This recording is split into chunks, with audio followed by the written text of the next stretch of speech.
आदाब, नमस्कार। The red mic में आपका स्वागत है। मैं हूं सौरभ शुक्ला।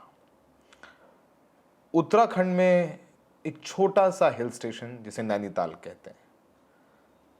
नैनीताल को क्वीन ऑफ उत्तराखंड भी कहा जाता है। नैनीताल की लेक, नैनीताल की मॉल रोड, नैनीताल की खूबसूरती के लिए देश भर से वहां लोग जाते हैं। लेकिन उस खूबसूरत नैनीताल में जो हो रहा है वो वाकई शर्मसार कर देने वाला है। वहां एक शर्मसार कर देने वाली घटना हुई। एक 65 साल के बुजुर्ग जो कि मुस्लिम समुदाय के हैं, उन्होंने एक 12 साल की नाबालिग बच्ची के साथ रेप किया। इससे घटिया कुछ नहीं हो सकता। इस पूरे मामले में पुलिस ने इस व्यक्ति को गिरफ्तार किया और इसके खिलाफ कठोर कार्रवाई करने की बात कही। लेकिन चूंकि बलात्कार करने वाला मुस्लिम समुदाय से है, तो कुछ लोगों को इस बात पर राजनीतिक रोटियां सेकनी थी। अपने दिल के अंदर जो नफरत है उसे निकालनी थी। यही वजह है कि इस घटना के बाद 2 दिन तक नैनीताल में तोड़फोड़ की गई, मारपीट की गई, मस्जिद तक में पथराव किया गया। आपको बताएं कि नैनीताल का इलाका है जहां पर यह मामला हुआ मल्लीताल, और वहां पर मल्लीताल जो है उसके आसपास मुस्लिम समुदाय के लोगों की दुकानें हैं। हिंदू संगठन के लोग इकट्ठे हुए और उन लोगों ने जो मुस्लिम समुदाय के लोगों की दुकानें थी उनमें तोड़फोड़ की, वहां के लोगों के साथ मारपीट की, उनको दुकानों से निकाल दिया गया और पूरे नैनीताल को बंद करवा दिया और धार्मिक नारे लगाए गए और ऐसी बातें कही गईं जो भारत के संविधान के खिलाफ हैं। हर व्यक्ति कह रहा है कि ये जो जघन्य घटना हुई है उसमें उस आरोपी को सरेआम फांसी दे दी जाए, उसको गोली मार दी जाए, जो हो सकता है वो सजा दी जाए। लेकिन जो उस व्यक्ति ने किया है उसका मुस्लिम धर्म के बाकी लोगों से क्या लेना देना।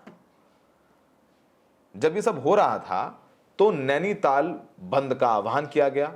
हिंदू संगठन के लोग और वहां के कुछ लोकल दुकानदार धार्मिक नारे लगा रहे थे, उन्मादी नारे लगा रहे थे, मुस्लिम समुदाय के लोगों के लिए भद्दी टिप्पणियां कर रहे थे।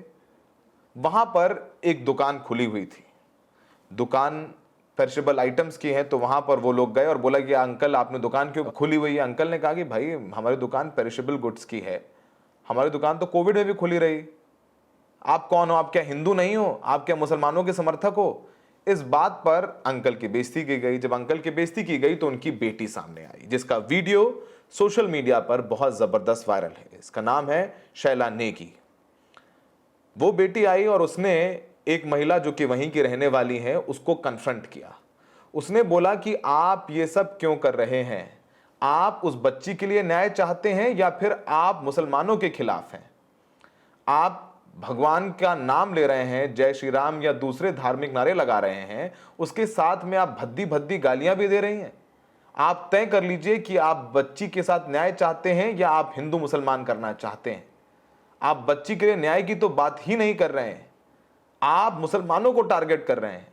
ये महिला आगे आकर खड़ी हो गई उस उन्मादी भीड़ के जो नैनीताल में अशांति फैलाने की कोशिश कर रही थी। हम आपको उसका एक अंश सुनवाते हैं जो शायद आपने सुना भी होगा, लेकिन हम इस पूरी बात को पर्सपेक्टिव में लाना चाहते थे। सुनिए शीला नेगी ने कैसे कन्फ्रंट किया उस भीड़ को जो धार्मिक उन्मादी नारे लगाकर गलत मकसद से दुकानों को जबरदस्ती बंद करवा रही थी।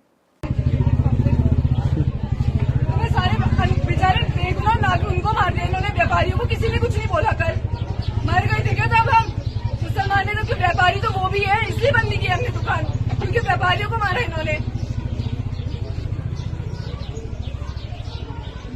और उसके बाद महिला उसकी बात कर रहे हैं और दूसरों की औरत के लिए उस देखो। लड़की के बारे में तो बात करो आप लोग जिसका रेप हुआ है, आप किसके बारे में बात कर रहे हो? और उसके बाद लैंग्वेज देखो इनकी रैली की, लैंग्वेज देखो ना। गालियां देते हुए जा रहे हैं यहाँ पे लेडीज के सामने। तुमसे सेफ है हम? इस झुंड से सेफ है क्या हम? आपने सुना। इसके बाद शीला नेगी को लानतें दी गई। उन्हें कहा गया कि वो देशद्रोही हैं, उन्हें कहा गया कि वो मुसलमान समर्थक हैं, उन्हें कहा गया पाकिस्तान चले जाओ। शीला नेगी ने उसका भी जवाब, उन्होंने बोला कि मैं क्यों पाकिस्तान जाऊं, ये मैं उसी हिंदुस्तान की रहने वाली हूं जैसे कि बाकी लोग हैं। यहां तक कि शीला नेगी को रेप थ्रेट्स भी दिए गए। उन्होंने कहा कि वो सही हैं और सही के लिए आवाज उठा रही हैं। सुनिए शीला ने क्या कहा जो उनको भद्दी गालियां और भद्दी टिप्पणियां करें उनके खिलाफ, ये भी सुनिए। थे रोड पे मेरी उस वीडियो पे लोग बोल रहे हैं इसका रेप होना चाहिए, इसको पाकिस्तान में फेंक दो। क्यों फेंक दो भाई, मैं भारत की नागरिक हूँ। तुम लोग कौन होते हो ऐसे कहना? तुम मेरे को सेफ फील नहीं करा रहे हो। All the Hindus are telling me that I should be raped and thrown into this lake. उसमें क्या क्या कमेंट्स कर रहे हो आप? जब मैं ही सेफ नहीं हूँ तो आप क्या उस लड़की को जस्टिस दिलाओगे? और आप किस चीज के लिए लड़ रहे हो? तो आप बेवकूफ लोग हो। आप लोग मुझे अनसेफ फील, कोई बात नहीं, rape me, you do whatever you want to do, but उससे आपका मोटिव क्या पूरा होगा? आप किसके लिए लड़ रहे थे और आप कहाँ पहुंच गए हो? आप अपनी मानसिकता देखिए, ये आपकी सोच है, इसलिए आप उतरे थे रोड्स में। Thank you. इस पूरे मामले में पुलिस ने कार्रवाई तो की है, लेकिन जो उन्मादी भीड़ थी उसके खिलाफ नहीं। इस पूरे मामले में हाई कोर्ट ने भी संज्ञान लिया। दरअसल जो आरोपी है, बलात्कारी है, उसके घर पर बुलडोजर चलने वाला था। बुलडोजर एक्शन के खिलाफ आरोपी की पत्नी उत्तराखंड हाई कोर्ट के नैनीताल बेंच गई, जहां पर कोर्ट ने बुलडोजर कार्रवाई पर रोक लगा दी। कोर्ट में कहा गया कि उन्हें सिर्फ 3 दिन का नोटिस दिया गया, जबकि सुप्रीम कोर्ट की डिटेल गाइडलाइंस है जिसमें 15 दिन के नोटिस दिए जाने की बात है। कोर्ट ने कहा कि म्युनिसिपल कॉर्पोरेशन बुलडोजर नहीं चलाएगा और यहां तक किया कि उसे माफी मांगनी चाहिए। इस पूरे मामले पर बुलडोजर एक्शन पर तो कोर्ट ने रोक लगाया ही, साथ साथ ये जो पूरा घटनाक्रम हुआ है उस पर पुलिस को भी आड़े हाथों लिया है। जिन दुकानों पर, दुकानदारों पर हमला हुआ है, जिनकी दुकानों पर लूटपाट हुई, मारपीट हुई, उन घटनाओं के संदर्भ में हाईकोर्ट ने पुलिस को फटकार लगाते हुए कहा कि पुलिस की लापरवाही से समस्या खड़ी हुई। अब आप अपनी गलतियों पर पर्दा डालना चाहते हैं। वहां पर सभी की दुकानें थीं। पुलिस ने दुकानों में लूटमार क्यों होने दी? अगर पुलिस सतर्क रहती तो ये सब नहीं हुआ होता। बताइए, आपने तोड़फोड़ करने वालों पर क्या कार्रवाई की? हमें जवाब चाहिए। जब हिंसक भीड़ लूटमार कर रही थी तो पुलिस वाले वहां घूम रहे थे, उन्होंने भीड़ को काबू नहीं किया। बड़े प्रशासनिक अधिकारी घटना के वक्त वहां मौजूद नहीं थे। पुलिस की भूमिका पर भी सवाल उठाए। पूरा मामला रेप का है और इसको किस तरीके से हिंदू मुसलमान का मामला बना दिया गया। नैनीताल में पानी की समस्या है और भी दूसरी समस्याएं हैं, लेकिन जो एक उन्मादी हवा चली है वो वहां तक पहुंची ही।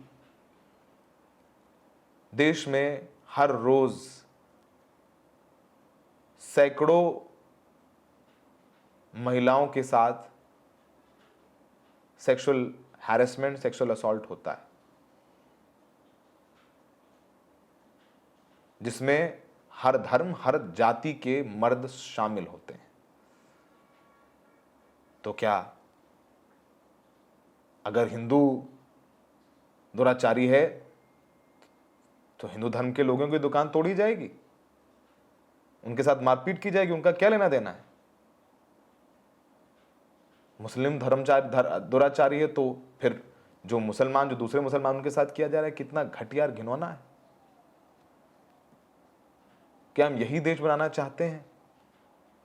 फिलहाल नैनीताल हो, अल्मोड़ा हो, पूरे उत्तराखंड में कई जगह बाजार बंद किए गए हैं, लेकिन जो भी शीला नेगी का वीडियो देख रहा है वो उसे सलाम कर रहा है। और अक्सर ऐसे लोग हर जगह खड़े होते हैं। खड़े होते हैं जब मुसलमानों की दुकानें तोड़ी जाती तो एक महिला खड़ी हो गई। हर जगह जो एजेंडे वाले लोग हैं उनके सामने एक आम आदमी खड़ा होता है, सामने आकर आंखों में आंखें डाल करके कहता है कि जो पहलगाम में हुआ उसके दोषी हिंदुस्तान के मुसलमान नहीं, उनको निशाना क्यों बनाया जाता है? जो नैनीताल में हुआ उसका दोषी जेल की सलाखों के पीछे, जो सख्त से सख्त सजा दी जाए, उसका दूसरे मुसलमानों से क्या लेना देना है? पर दुख इस बात का है कि पुलिस कार्रवाई नहीं करती, जो कानून और संविधान को हाथ में ले लेते हैं। फिलहाल चेला नेगी के बारे में लोग अच्छा लिख रहे हैं और उनकी हिम्मत को सलाम भी कर रहे हैं।